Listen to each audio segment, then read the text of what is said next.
Hello and welcome to what is our second interview for Past Conversations. Absolutely delighted today to be joined online with Dr. Lucie Whitmore.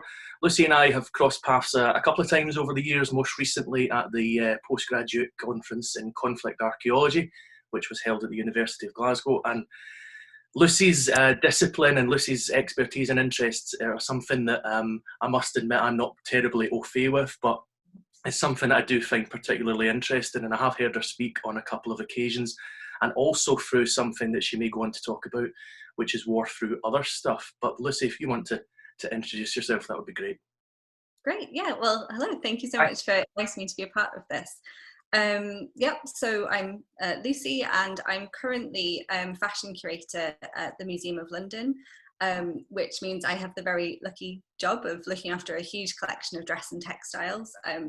We have about 24,000 objects in that part of the collection that I look after with my colleagues, which is an amazing thing to do. I've been there for about a year. Before that, I did my PhD at the University of Glasgow. So my PhD subject was women's fashion in the First World War, sort of looking at how the events of war and the sort of mechanics of war affected the way that women were dressing. And I did do a master's before that as well, also in Glasgow.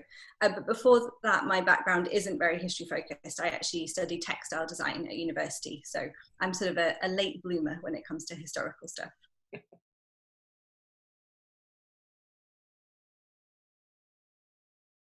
So, Lucie, you mentioned there a little bit about your background, in particular your academic background, and something that I find kind of interesting from what I know of you is the fact that you didn't really study history at school, from what I know, and you didn't study history certainly as an undergraduate. So, how can you now be a historian? How did that happen? What took you to where you are now? That is a very good question, and to be honest with you, I wish I had studied history a little bit earlier. It would make my life much easier now. But the reason I kind of came to this path is that I found history in other places. So I guess the starting point would be when I did my A-level, which is the English equivalent of your Highers, in English literature, and we studied First World War literature, poetry and fiction. And I realised that you could learn a whole bunch about history through different kinds of sources. Same thing again, really, when I did my degree in textile design I was at Edinburgh College of Art, and we did kind of supplementary studies to do with the history of art and design.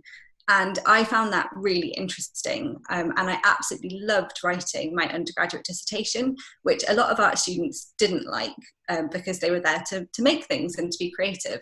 But I got really nerdy and really into this historical research. I was looking at fashion and textiles in the Second World War.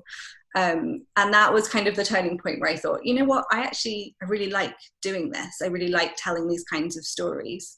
So after my undergraduate degree, I worked in the fashion and textile industry kind of in various ways. But at the same time, I got involved in a research project to do with a collection of historic embroidery called the Needlework Development Scheme. And through that, I discovered that dress history was a thing. It was a subject area, it was a discipline. And that was just amazing. And there was really no going back to me once I learned that was a thing I could do. And I was really, really lucky to get a place on the Dress and Textile History Masters programme at the University of Glasgow with the brilliant Sally Tuckett, who was teaching me. And that was it. It was just realising that there are other ways into history, and there are other ways to look at it as well. That was really exciting for me.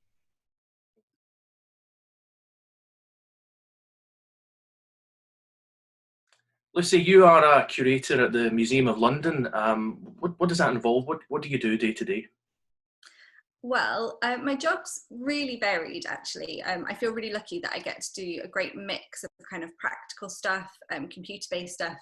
I'm all over the museum at any point in the day, quite hard to pin down, but a lot of my work centres around the collection. So as I mentioned, we've got about 24,000 dress and textile objects, and those date from over about a 6th century period. So that was a bit of a shock to the system when I started. I had so much knowledge about 4 years of history about the First World War, and suddenly I had 6 centuries to look after. But we do a lot of work making sure that the collection is safe, is being used properly, is being looked after, and we work with other colleagues across the museum a lot, so our conservators who kind of look after damaged and fragile objects, and our registrars who make sure that we have what we're meant to have, or when we loan things, that's all done properly. We are currently doing a big audit actually of our collection, so that's an amazing project where we're getting to see all kinds of different things come through. Last year we were auditing our doll collection, so that's about 2,000 objects, some of them quite terrifying and some really fantastic, and I'll tell you a bit more about those maybe in a minute. I do quite a lot of research, and that's where the history really comes in, doing historical research into not only objects but also types of objects, the people that may have used them, made them or worn them, different sites around London. At the moment I'm doing a lot of research into the Jewish community in London and their involvement in making fashion and textiles. So that means digging in quite a lot to the Jewish East End, kind of waves of Jewish immigration into London, the Jewish experience in London. I've just had a book arrive this morning that I'm very excited about, which is about the history of a particular Jewish school in London. So you can go quite deep into kind of different research avenues.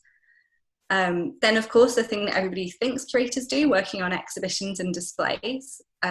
I'll be honest, that's not actually a huge part of my job. A lot of my work is behind the scenes, but I am contributing to display ideas. We're currently, the Museum of London is moving to a brand new site, so I'm working on the new galleries for that site. And last year I did a small display which links back to the dolls, of a group of dolls that we found in the collection that have vegetables for heads. So it's a pretty unexpected project. I wouldn't have banked on that being my first thing that I did at the Museum of London, but it was a really great project. I got to do a lot of research into the maker and into the dolls themselves, which are quite extraordinary. So the only other thing I haven't mentioned about my job, the kind of other strand, is public engagement and teaching. So I answer inquiries, people send us questions about the collections, about objects that they're interested in. So I respond to those. We have teaching groups that come in to see the collections, to learn about what we do, how the museum runs.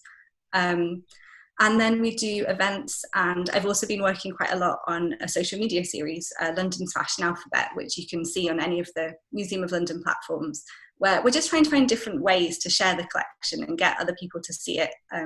You know, it's not everyone can come and visit the Museum of London, so that's another way of getting our stories out there.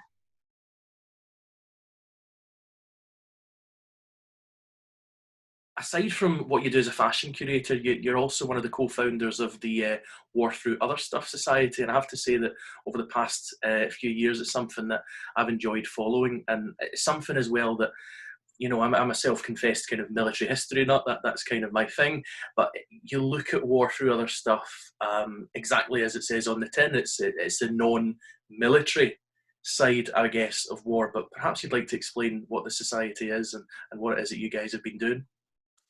Of course, yeah. Well, War Through Other Stuff was born a few years ago whilst I was still doing my PhD, and I connected up with two colleagues who were both at the University of Edinburgh, Laura Harrison and Catherine Bateson. And we kind of had this conversation where we realised we're all looking at the history of war, but we're using kind of unconventional sources or unexpected sources.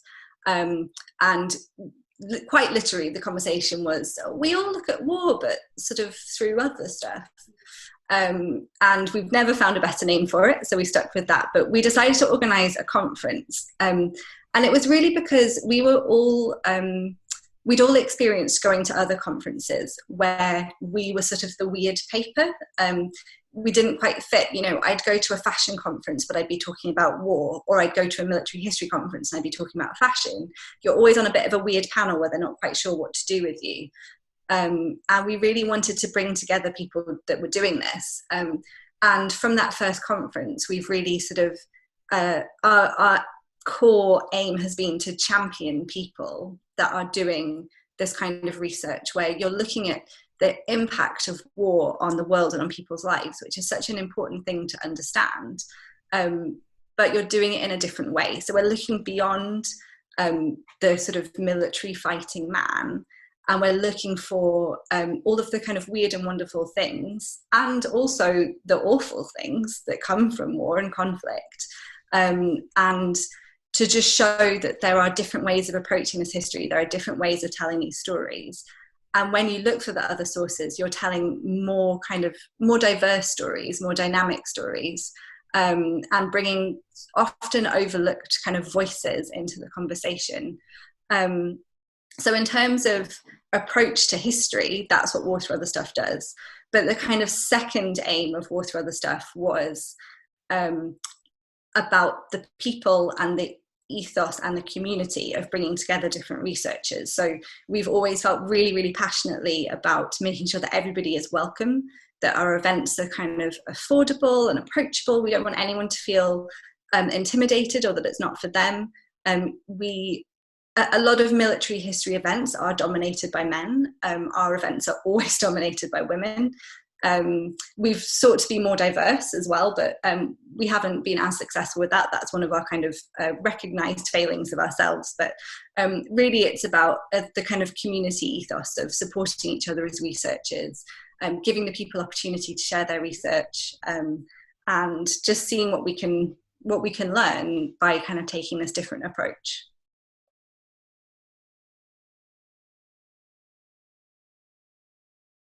And lastly, Lucie, just before we get to the end of the interview, if you were speaking to a young person and they were telling you that history is something that they would be interested in terms of a future career path, what would you say to them? What advice would you give?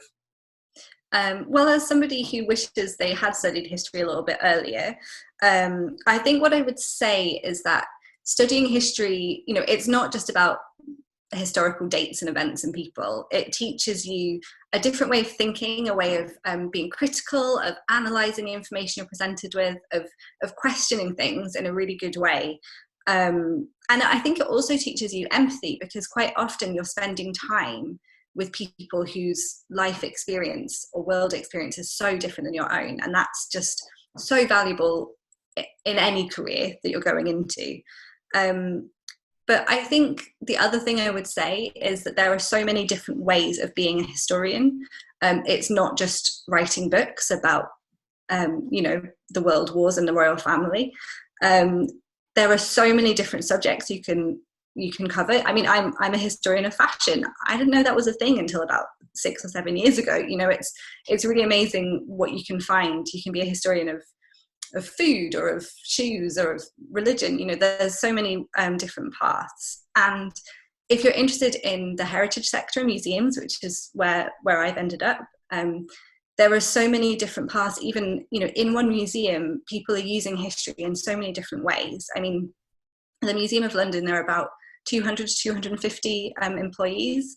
About 30-ish of them are curators, which are probably the job you most closely associate with being a historian. But our conservators use their historical knowledge every day. When they're treating historical objects, they need to understand their past, for how they've been used, what they were used for, how that affects the way they look after them today. Our front of house staff, our hosts, are some of the most kind of enthusiastic and passionate historians in the building, because they're the ones that are speaking to our visitors, are taking them on tours, are kind of guiding them through all of our objects. So there are so many different kind of avenues you can take. And I think looking around, asking people what they actually do on a day-to-day basis is so valuable. And then you can find kind of your niche within that world.